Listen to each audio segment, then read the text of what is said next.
Bad Teacher stars Cameron Diaz as Elizabeth, an alcoholic school teacher whose sugar daddy fiance dumps her, leaving her desperate to find a way out of her middle school misery.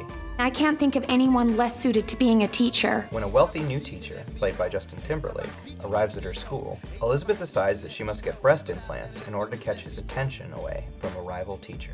While pushing her students to win a state contest, which would help pay for her new boobs, Elizabeth starts to become the teacher she never was, or had any interest in being. Morons! Bad Teacher explores the comedic possibilities of doing the right thing, even if it's for the wrong reason. Recess is over. Whoa. The movie that we're going to talk about today, Bad Teacher, we've all just seen it. James, why don't you tell us a little bit about the movie? Bad Teacher stars Cameron Diaz as this morally bankrupt, misanthropic middle school teacher who's in it only for the money and for the chance to eat wealthy men, which, you know, makes complete and total sense because public education salaries are great and it's just rife with incognito trust fund babies.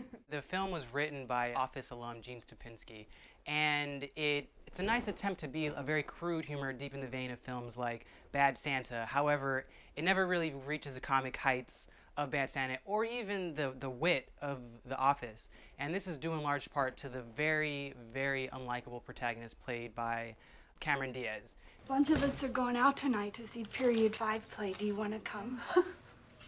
I'd rather get shot in the face. The movie plays on the premise of what I'm sure every teacher that I've ever had wants to do, which is say really nasty, un-PC things about all those little kids that you hated in class. But the problem is here, the kids, they do nothing wrong. And what I think you want in this movie is you want some really nasty Oscar Wilde wit. Yeah. Something that's delicious and wicked, and you're laughing at yourself at the same time as you're hating yourself. But none of that comes off. There was no hook to drag me in to make me care about this woman who's just kind of a bitch. Yeah. I mean, the script just never comes together like it should. And Cameron Diaz's character realizes way too late that she's vapid and soulless. And it's already the end of the film when she realizes this. I completely agree with you. They're this completely implausible 11th hour reversal. And the resolution, to me, is entirely unsatisfactory because she's a bitch, she's a bitch, she's a bitch, she's a bitch, she's a bitch. Oh, I found my heart and soul in the end. It doesn't work for me. Is it funny? I was surprised at how much I laughed, which I don't know what that says about my intelligence, but How much do you think you were going to laugh is the question. Maybe once or twice, but I laughed quite a bit. Well, let's talk about the performances. Hernando, what did you think of Well, I thought Cameron Diaz was having a lot of fun. I could feel her straining to make it work, but I don't think that's her fault. She has nowhere to go. She has no emotional through line, and her motivation is so weak. It barely registers. But overall, I thought she was okay. But I mean, I am one of those people that I don't really see the appeal of Cameron Diaz. I don't think that Cameron Diaz is that great of an actress. I don't think this role was right for her. I don't think she really dug into it as much as she could have. Yeah. It was a sparse, character that she had to begin with, but I feel like she could have done more than she did. Lucy Punch was by far the most committed character and the best thing in the movie. She was the best thing in Dinner for Schmucks. She was the best thing in You Will Meet a Tall Dark Stranger, the last Woody Allen movie. Take Me Home Tonight. And Take Me Home Tonight. She goes all the way, even though her character was one note. Thomas Lennon was fantastic, and so was Phyllis Smith from The Office. Yeah, but Lucy Punch is like a barely hinged, like this close to like going full bore crazy. But she's fascinating. She's fascinating to watch. I've never seen an actress like her. Who are you again? Amy Squirrel. Squirrel? Yeah, What about Justin Timberlake? How do we feel about his performance? Oh boy. No?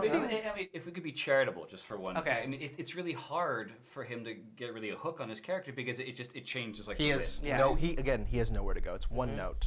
And every time you watch him, you can tell, like, in his eyes that he's kind of like, I don't really know what to do. I'm just going to make some weird gestures and hope that's okay. What they were trying to do is make Justin Timberlake kind of a dork, kind of a nerd, but it just didn't work that way. He just came off as really awkward. Even the scene where they dry hump each other, it's really this asexual scene. Yeah. And that could have been taken to another level. Yeah. It is an R-rated movie, Right. So That doesn't even push the boundaries. No, it doesn't. What risks does this movie take?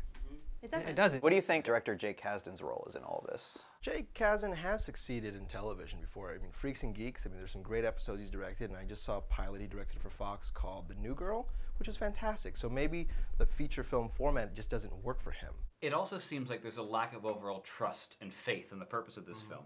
And I think that boils down to the soundtrack. It has the expected, pop top 40 hits. But at the same time, underneath almost every single scene, there's this little soundtrack that's supposed to make it funnier. It's like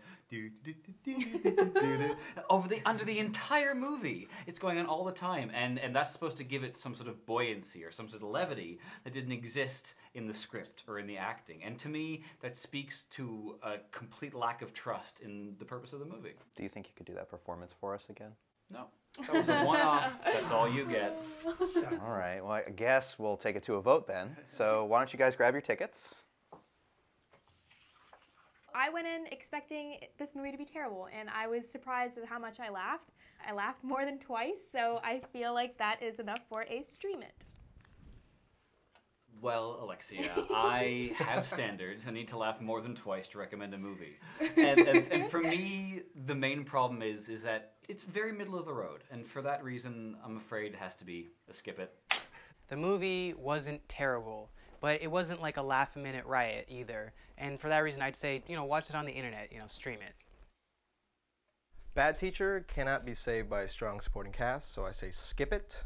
Catch it on TBS in a few years. All right, well, that looks like 2 half tickets, which equals 1 full ticket. So that looks like a stream it for Bad Teacher. So, cheers, guys. Cheers. Whoa, I think he's had too much. I think we need to... Way too excited.